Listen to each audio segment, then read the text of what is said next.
The story follows Ivan, a man who lives in the neighborhood of the arts in a small western New York City. Over the past 10 years, he's moved around a decent amount from his hometown, where he currently resides, to Orlando, Florida, to another city in western New York, and then finally back to his hometown. He had lived in a couple different apartments. It was downtown in the neighborhood of the arts, an ideal place to live for young, artistic, creative individuals. Ivan moved in with one of his childhood best friends, since it was a 3-bedroom. And he would need roommates in order to maintain the rent for the place. The first year living there was uneventful, which was ideal for Ivan. As far as neighbors, there were 2 men who were likely a couple that always got into fights so loud that everyone in the building could hear. And on one occasion, one of them locked the other out of their apartment naked, and given that the mansion was across the street from a school, the cops were called. But as long as they didn't involve Ivan or his roommates, they would try to stay out of any of the drama. After about a year of living there, a young couple, a guy and a girl in their late 20s to early 30s, moved into apartment 2, and they seemed friendly at first and always said hi. When passing in the hall or any time Ivan would be hanging out on the front porch, they were pretty decent neighbors for the first year to year and a half that they lived there. One day, I even came home from work and noticed that someone had put some furniture on the front porch. Ivan immediately assumed it was the couple in apartment 2, since they had an entrance to their apartment right on the porch as he was getting ready to head into the building. The guy living in apartment 2 came out and introduced himself as John and told Ivan that he wanted to build the community within the apartment building. Ivan, being a people person and caring about his community, was initially all for this idea. For the next few days, Ivan would come down after he got home from work and hang out on the porch since it was springtime, and he wanted to enjoy the nice weather. He would sit on the couch on the porch and either read a book or work on his computer. And for the time being, it seemed nice that the community porch was set up a few days after he met John. I even found him and another one of his neighbors talking on the porch about something that happened. Someone had stolen another neighbor's motorcycle from the driveway. Everybody ended up having a small tenant meeting where they waited for the cops to show up and tried to make the one neighbor whose motorcycle had been stolen feel better when the cops showed up. Ivan went up to his apartment and let the police do their jobs the next day. When Ivan got out of work, he walked into his apartment and his roommate asked him about John, mentioning that he left gifts for every apartment. Everyone got something different. Ivan and his roommate's gift was a shoebox filled with comics books, toys, and chocolates.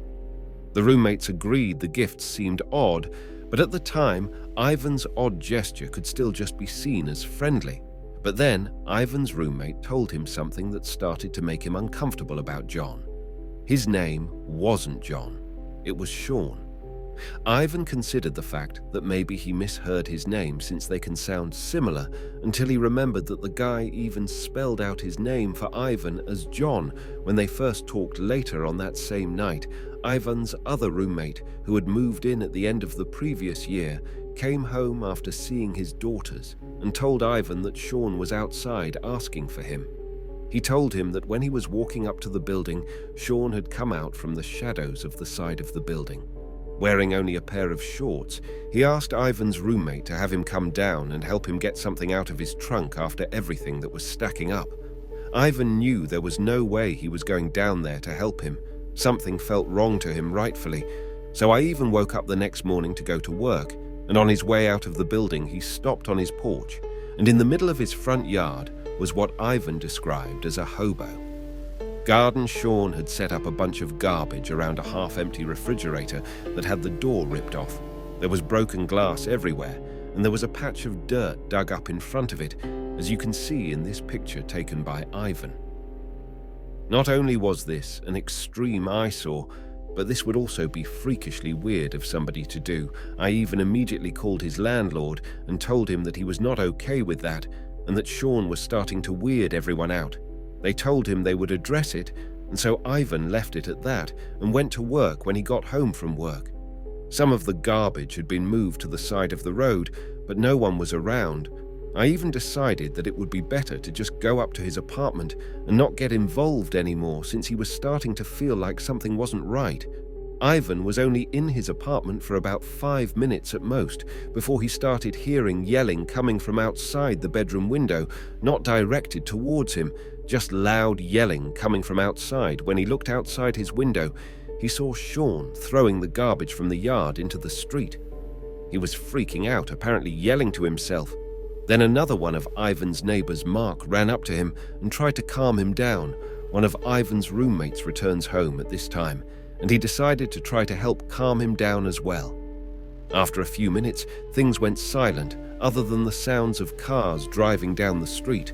Ivan's roommate then came inside and started telling him about Sean's freak out outside. Sean had been yelling that he doesn't think he did anything wrong by this point.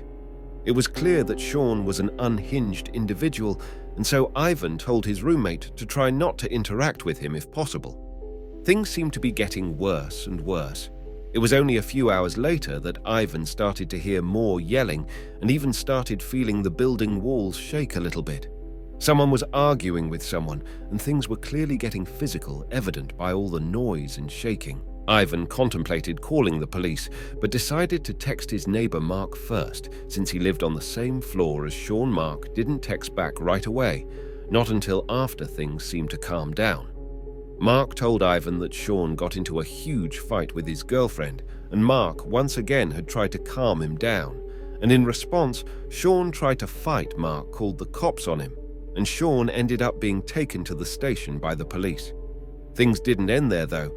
In fact, things only got worse. That Friday night, Ivan stayed at his girlfriend's apartment after the couple had a date night. When he woke up that morning at her place, Ivan had a slew of messages and missed phone calls. When he opened up the first message from his roommate, the first thing he saw was a picture of fire trucks outside of their apartment building.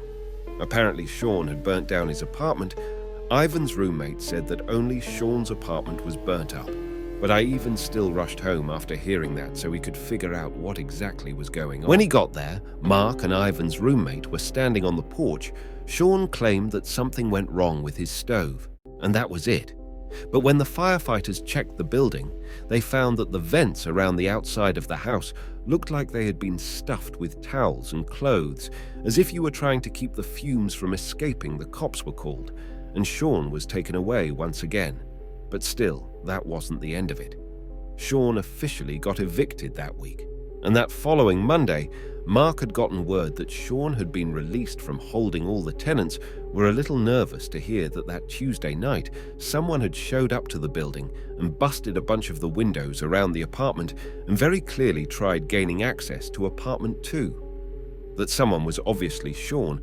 We're also drawing swastikas and writings left on the back door saying Pigland is free kill, and Roy Mark had enough and filed for a restraining order against Sean. Unfortunately, that only aggravated Sean more. Over the night on Wednesday, Sean would make another attack.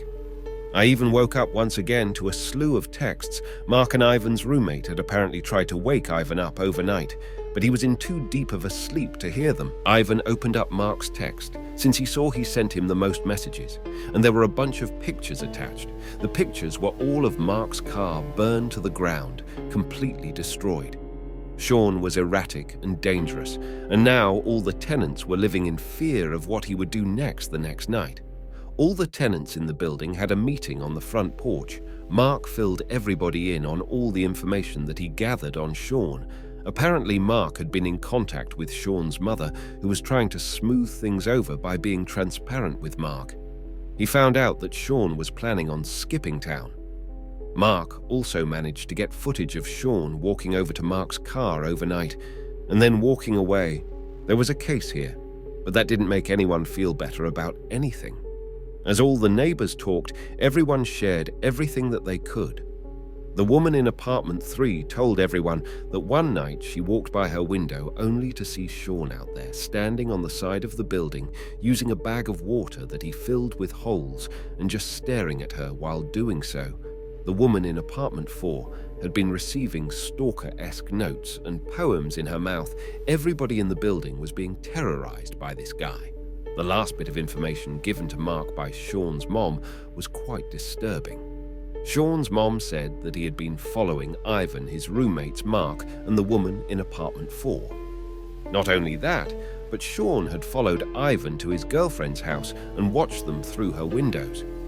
Ivan knew the man was dangerous and was now stalking him and potentially his girlfriend for the next week. If Ivan wasn't standing guard on his front porch, he was checking in on his girlfriend's house. Thankfully, a few days later, the tenants finally got news that Sean had been arrested shortly after that. Mark and half of the other tenants moved out of that building. Since they had had enough, Ivan and his roommates have stayed living in the building to this day and haven't had any issues since. But hopefully for their sakes, Sean won't be getting out of jail anytime soon.